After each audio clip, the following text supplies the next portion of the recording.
नमस्कार, मी अस्मिताच किचनमध्ये तुमचं खूप खूप स्वागत आहे. आज आपण बनवणार आहोत भोगीची भाजी. तर संक्रांत म्हणजे वर्षातील पहिलाच सण व भोगी, संक्रांत, किंक्रांत असे 3 दिवस हा सण असतो. भोगीची भाजी मिक्स भाज्यापासून बनवली जाते. या सर्व भाज्या उष्ण असतात व त्यामुळेच या भाज्या थंडीमध्ये खाणे आरोग्यदायी असते. चला तर रेसिपीला सुरुवात करू. मी इथे मातीचे पातेले घेतले आहे. तर त्यामध्ये 1 चम्मच जिरा घातला आहे आणि 1 कांदा घेतला होता छान बारीक असा कापून. तो लाल होईपर्यंत असा आपल्याला भाजून घ्यायचा आहे. त्यानंतर 1 टमाटर घेतला होता. तोही आपल्याला छान असा भाजून घ्यायचा आहे.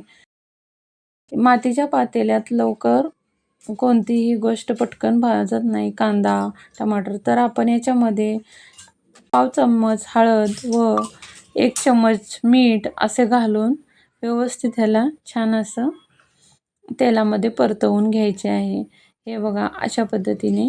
तर मी येथे 1 चम्मच आलं लसूणची पेस्ट घातली आहे. ती छान अशी भाजलेली आहे. तर येथे मी धना पावडर 1 चम्मच, गरम मसाला 1 चम्मच हे घालून असे छान परतून घेतले आहे. तर घरातील जे रोज यूज करतो तेच लाल तिखट 1 चम्मच वापरले आहे व ज्या आपण आता भाज्या घेतल्या होत्या त्याही आपल्याला धुवून आता ह्याच्यामध्ये घालून व्यवस्थित अशा परतवून घ्यायच्या आहेत. अशा पद्धतीने हे व्यवस्थित छान हलवून घ्यायचे आहे व त्या बाउलमध्ये पाण्यामध्ये कट करून वांगे ठेवली होती ती मी आता ह्याच्यामध्ये घालणार आहे व हे छान असे परतवून घेऊन आपण ह्याला 5 मिनिटासाठी वाफवण्यासाठी ठेवायचे आहे. 5 मिनिटं झाल्यानंतर त्यानंतर आपल्याला यामध्ये 1 छोटी वाटी, पाव वाटी पाणी घालायचं आहे व परत आपल्याला हे झाकून ठेवायचं आहे. 10-15 मिनिटानंतर परत आता हे बघा असं छान कोथिंबीर टाकून परत हलवून परत 5 मिनिटासाठी आपल्याला ठेवायचं आहे. हे बघा आपली भाजी मस्त अशी तयार झाली आहे. हे बघा मस्त शिजलं आहे. पावटा आपला छान शिजला आहे. तर आता आपण भाजी तर आपली तयार झाली. तर आता आपण इथे बाजरीची भाकरी कशी बनवायची ते बघणार आहोत. तर मी येथे 2 वाट्या पीठ घेतले आहे. तर 3-4 भाकरी आरामात होतं त्याच्यामध्ये. हे आपल्याला याच्यामध्ये पीठ हे चिकटच असतं तर आपण याच्यामध्ये गरम वगैरे पाणी घालायचं नाही आहे. हे बघा अशा पद्धतीने छान असे मऊसर मळून घ्यायचे आहे. आता आपण भाकरी बनवणार आहोत.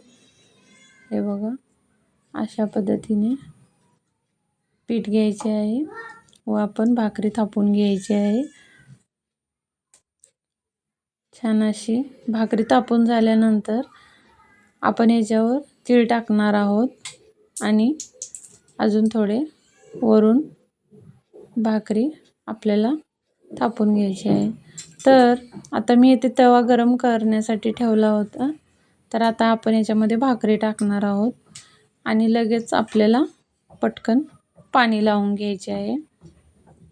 बघा अशा पद्धतीने व्यवस्थित पाणी सगळीकडून लावून घ्यायचे आहे. आता 1-2-3 मिनिटं थांबल्यानंतर आपली भाकरी अशी परतवून टाकायची आहे आपल्याला. हे बघा किती सुंदर असे आपले तीळ पण मस्त चिकटले आहेत भाकरीला. मस्त अशी भाकरी तयार झाली आहे.